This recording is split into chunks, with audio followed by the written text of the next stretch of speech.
بسم اللہ الرحمن الرحیم۔ اعوذ باللہ من الشیطان الرجیم وَإِذَا قَرَأْتَ الْقُرْآنَ جَعَلْنَا بَيْنَكَ وَبَيْنَ الَّذِينَ لَا يُؤْمِنُونَ بِالْآخِرَةِ حِجَابًا مَسْتُورًا۔ عزیز طلبہ اکرام، سبق نمبر 161، آیت نمبر 45 دوسرا مضمون ہے۔ پہلا مضمون تھا انکار من التوحید، یعنی زجر بالشرک تھا۔ مشرکین اللہ تعالیٰ کے لیے نائب مانتے اور فرشتوں کو اللہ کی بیٹیاں کہتے اور اللہ کے لیے اولیاء بزرگوں کو شریک ٹھہراتے، اس پر زجر اور ڈانٹ ڈپٹ تھا۔ اب اس آیت کے اندر زجر ہے، یعنی انکار من القرآن کے اوپر۔ دوسرا مضمون کہ یہ قرآن سے بھی بے ایمان اور پلے درجے کے خبیث اللہ کی کتاب سے بھی دور رہتے ہیں، اور ان کے کانوں کے اندر اللہ نے پردے اور ان کے دلوں کے اوپر اللہ نے پردے ڈال دی ہے، اور یہ قرآن سے نفرت کرتے ہیں۔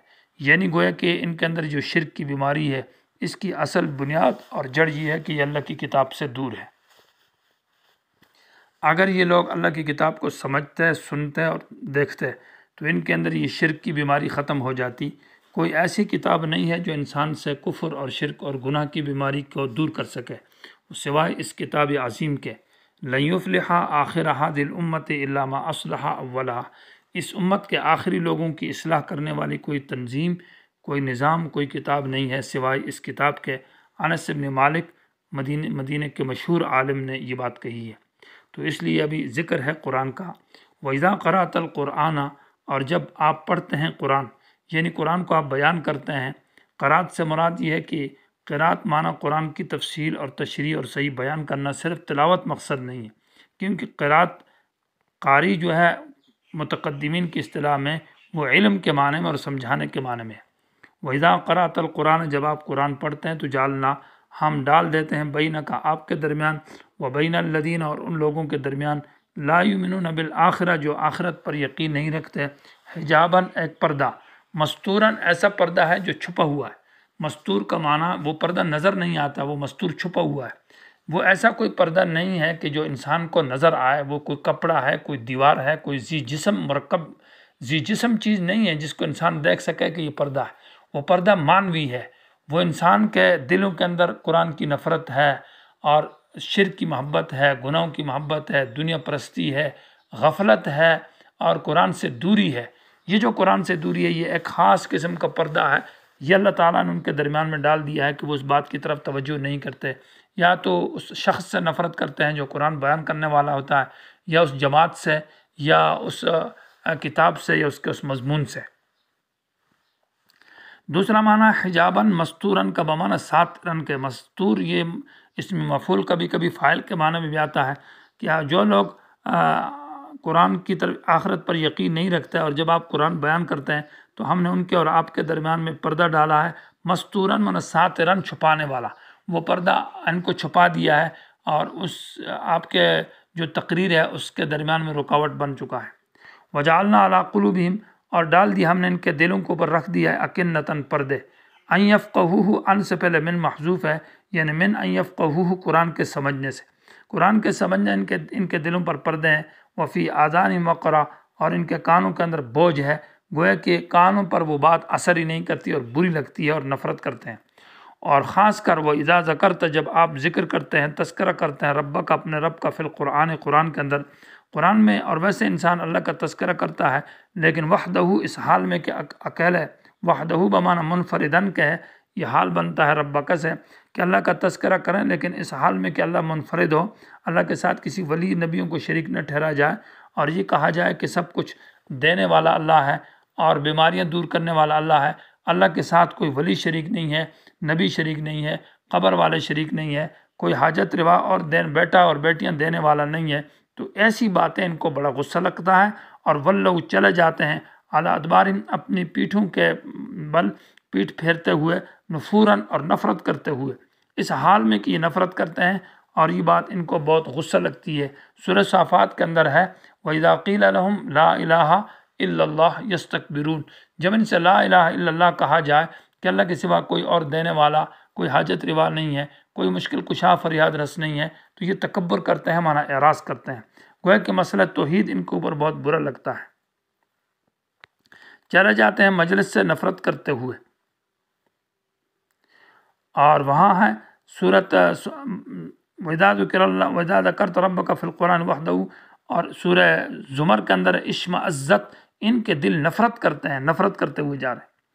نحن عالم، اللہ کہتا ہے ہم جانتے ہیں، بما یستمعون، بما اس بات کو، یستمعون کہ یہ کان لگاتے ہیں بھی اس بات کی طرف، کبھی یہ آپ کی بات کو سنتے ہیں کان لگا کر، یہ کسی جاسوسی کے مقصد کے لیے، یا آپ کی غلطی نکالنے کے لیے، یا آپ کے خلاف کوئی بدگمانی اور تہمت لگانے کے لیے آپ کی بات سنتے ہیں کہ کہیں سے کوئی غلطی پکڑی جائے، کوئی خلاف بات پکڑی جائے، اور اس کو ہم اس کے اوپر ڈنڈورا بنائیں اور اس کو ہم معاشرے کے اندر اس کی بدنامی کا ذریعہ بنائیں۔ اذ یستمعون، جس وقت کان لگاتے ہیں، الیک آپ کی طرف، واذ ہم نجوا، اور اس وقت یہ آپس میں سرگوشیاں کرتے ہیں، آپس میں چھپ چھپ کر جرگے کرتے ہیں اور آپ کے خلاف کوئی بدنامی، کوئی بری بات بنانے کے لیے۔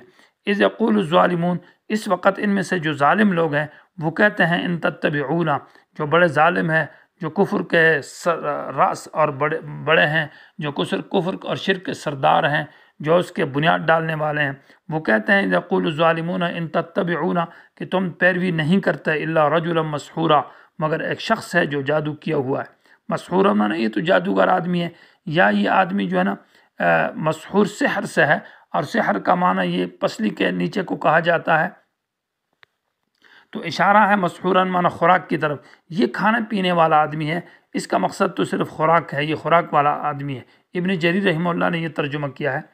اور مسحوراً کا معنی مجنون دیوانہ کے بھی ہے، اور مسحور کا معنی ہے جادو کیا ہوا، گویا کہ استہزاء بالرسول کرتے ہیں۔ اب ان آیات کے اندر گویا کہ انکار من الرسول، انکار من القرآن کے بعد تیسرا مسئلہ شروع ہے کہ انکار من الرسول اور استہزاء بالرسول۔ انظر، دیکھ، کیف ضربوا، کیسا بیان کرتے ہیں، لقد تیرے لیے اے پیغمبر، الامثال، بری بری مثالیں، کبھی تجھے مسحور جادو کہتے ہیں، کبھی تجھے مسحور کا معنی خوراک والا کہتے ہیں، اور کبھی مجنون کہتے ہیں۔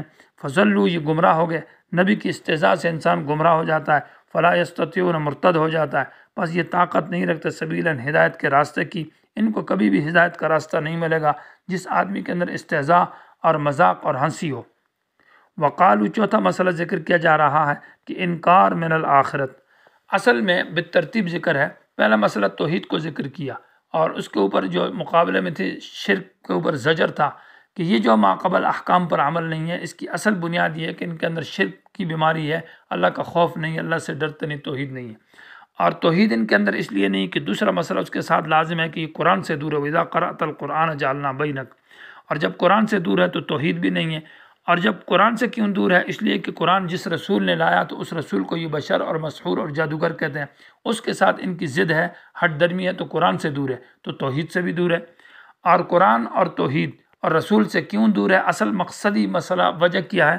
وہ آخرت کا انکار ہے، آخرت پر ان کا یقین نہیں ہے، ڈرتے نہیں کہ حساب کتاب ہوگا، جہنم ہوگی، ہمیں سزا دی جائے گی، تو اپنا عقیدہ ان کا یہ ہے کہ ہم ختم ہو جائیں گے اور دوبارہ زندگی نہیں ہے۔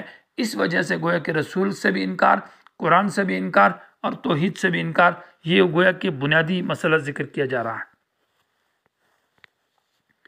وقالو، یہ کہتا ہے اذا کننا، جب ہو جائیں گے ہم عظاماً، ہڈیاں، ورفاتاً، اور ریزہ ریزہ، رفات کا معنی بالکل ٹکڑے ٹکڑے ہو کر ایک چیز کا بسیدہ اور پرانا ہو جانا۔ انا لمبعوثون، کیا اٹھائے جائیں گے ہم، خلقاً، پیدائش، جدیداً، نئی، خلقاً بمعنی مخلوقاً کے، کہ ہم کو ایک نئی مخلوق بنایا جائے گا، معنی یہ ذرات ہمارے دوبارہ جمع کیسے کیے جائیں گے؟ جب کہ مٹی ہو جائے، جب ہڈیاں بسیدہ ہو جائے، جب وہ خاک اور مٹی میں مل جائے تو دوبارہ زندگی کیسے ہوگی؟ تو جواب یہ ہے کہ دو باتیں ہیں۔ اصل بات یہ ہے کہ اللہ تعالیٰ فاعل بھی موجود اور مادہ کے اندر صلاحیت بھی موجود، مٹی اور ذرات کے اندر صلاحیت موجود ہے، اور اللہ تعالیٰ جو فاعل ہے وہ قادر مطلق ذات ہے، تو وہ ان ذرات کو پہلی مرتبہ پیدا کر سکتا ہے تو دوسری مرتبہ بھی پیدا کر سکتا ہے، وہ قادر ہے۔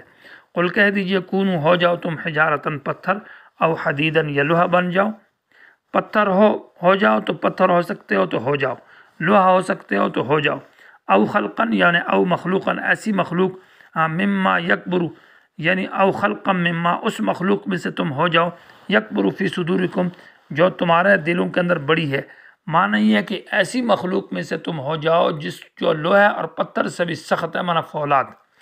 فولاد بن جاؤ، اس سے بھی کوئی سخت چیز بن جاؤ جس کا تم تصور کر سکتے ہو۔ تمہارے تصور میں لوہے سے اور پتھر سے سخت ترین چیز کون سی ہے، اس جیسی مخلوق تم بن جاؤ تو جزا محذوف ہے، لتبعثن، تم کو ضرور بضرور اٹھایا جائے گا، تم اس سے بچ نہیں سکتے کہ دوبارہ تمہارا ساتھ حساب کتاب نہ ہو، نشر نہ ہو۔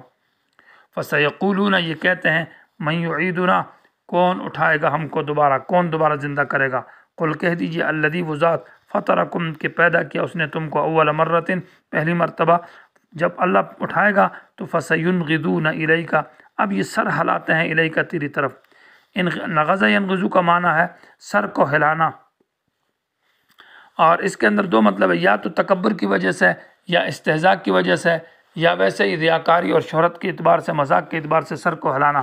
تو آگے سے کہیں گے جی ہاں، فَسَيُنْغِضُونَ إِلَيْكَ، اس وقت یہ حرکت دیں گے تیری طرف، رؤوسہم، اپنے سروں کو، اور وَيَقُولُونَ، تکبر کرتے ہوئے کہتے ہیں، مَتَىٰ، یہ کب ہوگا جی؟ سر کو ہلا کر کہیں گے جی ہاں ٹھیک ہے، یہ قیامت کب ہوگی جی، یہ عذاب کب ہوگا؟ قل کہہ دیجیے، عسیٰ ان یکون قریبا، ہاں امید ہے کہ یہ عذاب قریب ہو، اس کا وقت دور نہیں ہے۔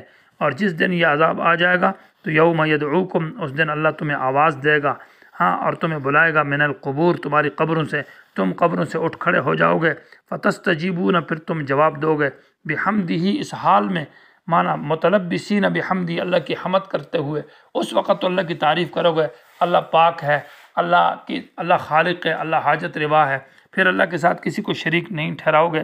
لیکن اس وقت کی توحید کیا فائدہ، توحید تو اب فائدہ دے گی، ایمان تو اب فائدہ دے گا۔ یا فتستجیبون، تم جواب دو گے، استجابت کا معنی جواب دینا، تم جواب دو گے، بحمدہ، معنی بامرہ، اللہ کے حکم سے، اللہ کہے گا جواب اٹھ جاؤ، اب اللہ کے حکم سے امر ہوگا اور تمہیں اس کے جواب دو گے۔ وَتَظُنُّونَ، اور تم خیال کرتے تھے دنیا کے اندر، اس وقت تم خیال کرو گے، إِن لَبِثْتُمْ إِلَّا قَلِيلًا، کہ تم نہیں ٹھہرے دنیا کے اندر مگر تھوڑی سی مدت، وہ تمہیں دنیا کا دراز زمانہ بھی وہ عذاب کی ہیبت اور خوف کی وجہ سے کم نظر آئے گا۔ اللہ تعالیٰ مجھے اور آپ کو اس قیامت کے عذاب سے بچائے، آمین۔